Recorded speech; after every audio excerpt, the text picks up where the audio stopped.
भारत का नाकारा missile system खित्ते के लिए खतरा बन गया। 9 मार्च को मिसाइल गलती से फायर हुआ, भारत का एतराफ। भारतीय वजारत दफा ने कहा है कि ये वाक़या इंतहाई अफसोसनाक है, लेकिन ये इत्मीनान बख्श है कि कोई जानी नुकसान नहीं हुआ।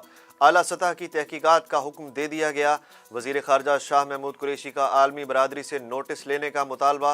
मिसाइल आबादी पर गिरता तो शहादतें हो सकती थीं।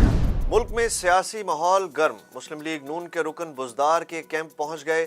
वज़ीर आला पंजाब से लीगी रुकन सूबाई असम्बली अजहर अब्बास चांडिया और मुजफ्फरगढ़ के अरकान सूबाई असम्बली की मुलाकात। अरकान का उस्मान बुज़दार की क़यादत पर मुकम्मल एतमाद का इजहार। सानेहा सियालकोट केस की समाअत आज कोट लखपत जेल में होगी। इंसदाद दहशतगर्दी अदालत की जज नताशा नसीम समाअत करेंगी। गिरफ्तार 89 मुल्ज़मान पर फर्द जुर्म आयद करने की कार्रवाई की जाएगी। प्रियांथा कुमारा को हजूम से बचाने वाले फैक्ट्री मैनेजर को बतौर गवाह शामिल कर लिया गया। कोरोना केसेस में मुसलसल कमी आने लगी। कोरोना मुस्बत केसेस की शरह 1.54% रिकॉर्ड। 571 नए केसेस रिपोर्ट। 6 अफराद जान की बाजी हार गए।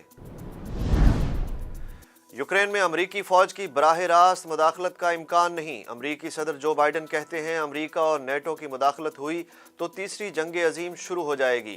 यूक्रेन के पास रूसी जारहियत का मुकाबला करने के लिए हर तरह के हथियार हैं। पाक ऑस्ट्रेलिया दूसरे टेस्ट का मैदान कराची में सज गया। ऑस्ट्रेलिया की टॉस जीतकर बैटिंग जारी। कौमी टीम में 2 तब्दीलियां।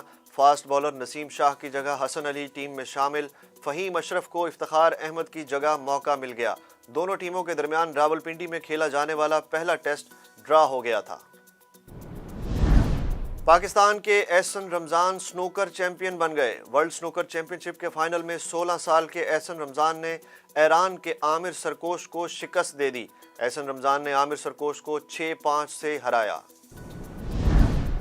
और अपनी शायरी से इनकलाब बर्पा करने वाले हबीब जालिब को बिछड़े 29 बरस बीत गए। उन्होंने हर दौर के जाबिर और आमिर हुक्मरान के सामने कलमा हक बुलंद किया। हुकूमती एहलकारों के जुल्म सितम सहे और पाबंदे सलासिल भी रहे।